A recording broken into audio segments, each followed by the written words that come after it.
Beneath the surface of the land, roots trap water from the flowing mud, extracting precious nutrients and minerals. These elements, when combined with sunlight, create the diverse living systems of our planet.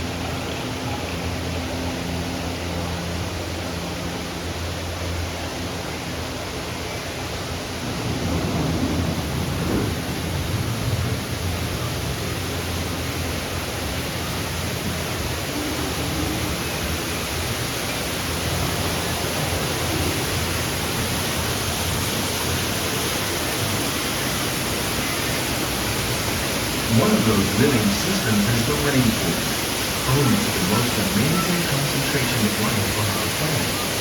These dense and beautiful forests cover only a tiny fraction of the Earth's surface, but they contain more than half of its plant and animal life. Rainforests are also extremely rich in productive living systems, providing us with oxygen, food, medicine, and other elements essential to our lives.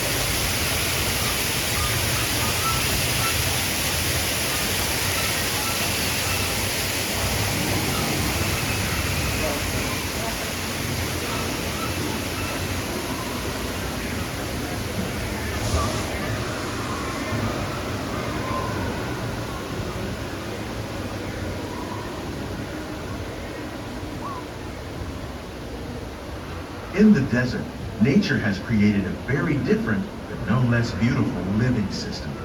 And while this arid landscape may seem lifeless, it is very much alive. The plants and animals that have learned to survive in these harsh conditions make use of what little water they can find and avoid the scorching rays of the relentless sun.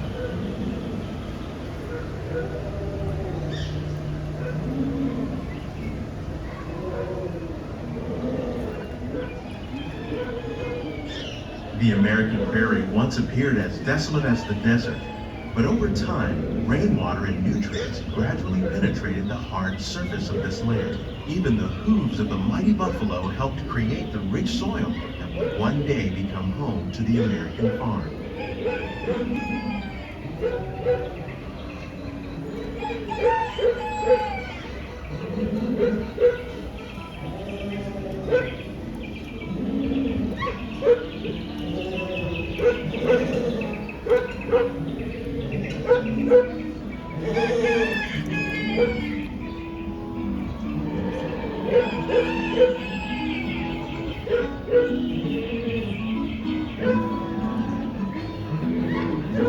Of all the forces at work on the land, humans have had one of the most profound effects. The need to produce food for a growing world led to the enormous use and sometimes overuse of the land. In our search for more efficient ways to grow food, we often fail to realize the impact of our methods.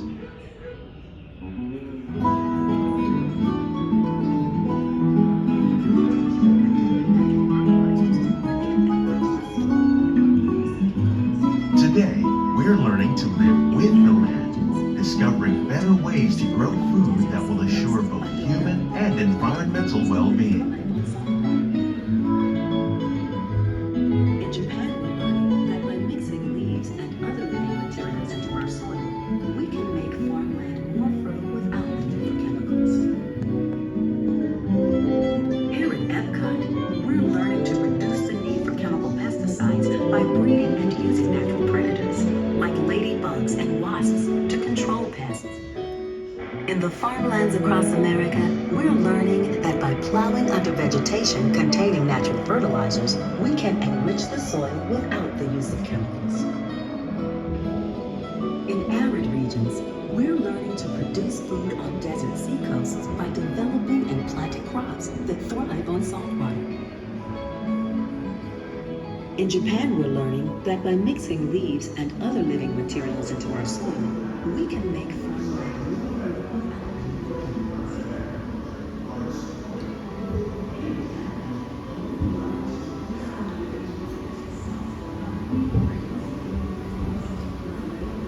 How will we meet tomorrow's growing needs for food production, yet still respect the needs of the land? Some of the answers are being discovered just ahead. To help us maintain these carefully controlled ecosystems, and for your safety, Please remain seated in your boat at all times.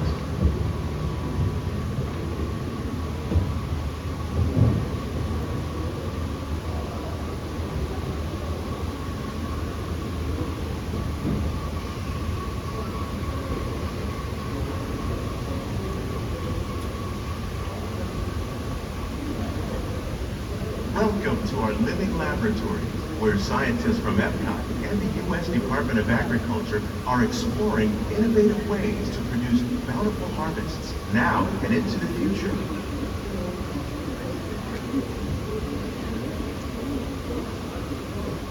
The tropics are home to the greatest diversity of plants on the planet. Many of these, like papaya, bananas, cacao, coffee, and rice, are well known around the world. These are just a few of the edible plants that have been an important source of nutrition for people living in the tropics.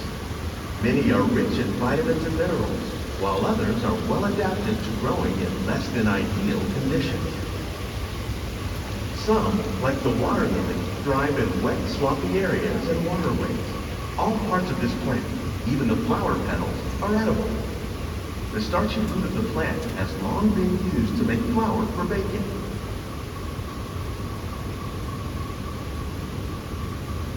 One day, many of these lesser-known tropical plants may be as important as the bananas growing on both sides of the boat. More than 28 million tons of bananas are eaten annually, making it the most popular fruit in the world.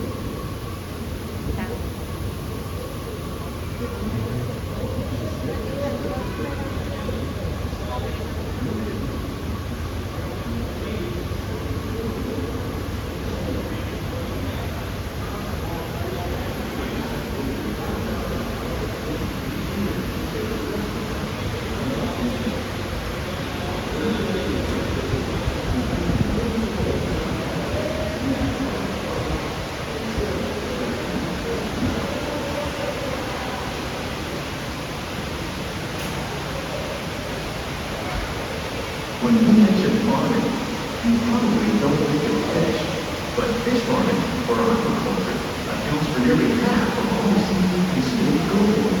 Tilapia, bass, and catfish, like the ones you see here, are three of the more popular crops raised by fish farmers. The sustainable system they're using here recycles the water in the tanks. As a result, we're able to save millions of gallons each year. Our small fish boat produces nearly 5,000 pounds of fish each year to serve. Keep on hands, arms, and feet, and eyes in that boat at all times. Thank you. Innovations like this can play an important role in our efforts to produce bountiful harvests and still protect natural resources.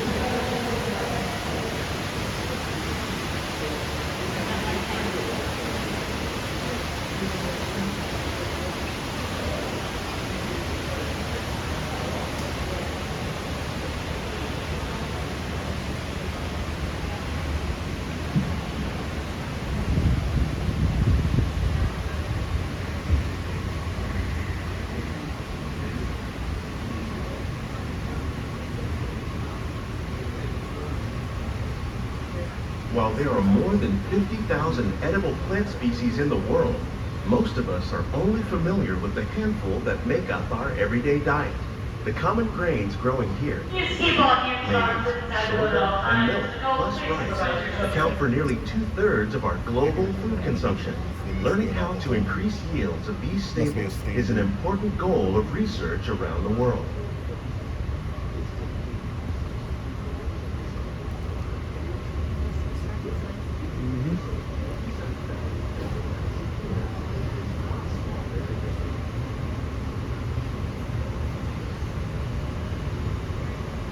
These plants are definitely on their way up. Innovative growing techniques like these increase yields while more efficiently using resources like water, fertilizer, and pesticides. Another innovation at work here is our integrated pest management program. By populating our greenhouses with beneficial insects that prey on harmful pests, like aphids and flies, we are significantly reducing our reliance on conventional pesticides. We're growing these crops using our nutrient film system. This technique precisely controls and recycles water and nutrients. With it, we can produce over 27,000 heads of lettuce a year in this one small area.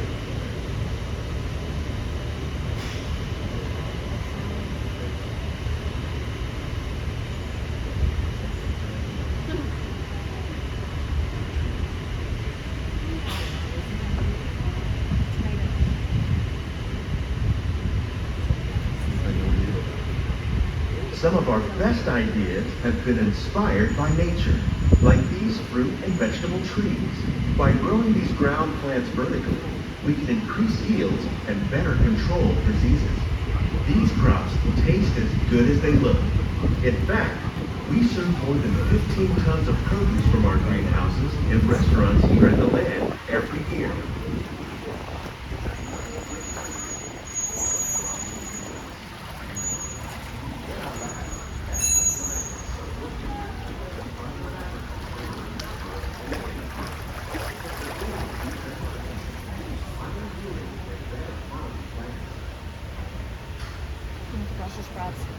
The future of agriculture may include innovative ideas like this vertical growing system.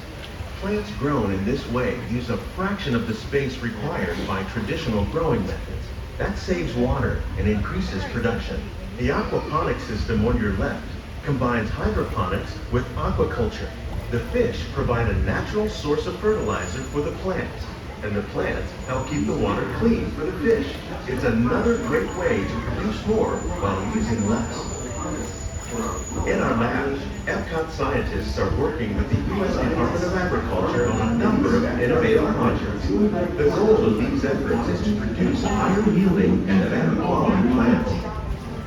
Together, we can continue to find more ways to increase food production and protect our precious natural environment.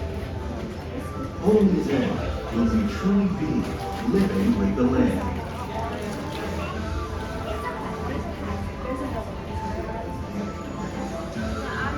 On behalf of Walt Disney World, we hope you've enjoyed. These greenhouses represent just a fraction of the work being done worldwide to produce bountiful harvests for our growing population. Scientists, farmers, and even backyard gardeners are doing their part to improve the quantity and quality of foods that we all rely upon. Inside the boat, together, we can continue to find more ways to increase food production and protect our precious natural environment. Only then will we truly be living with the land.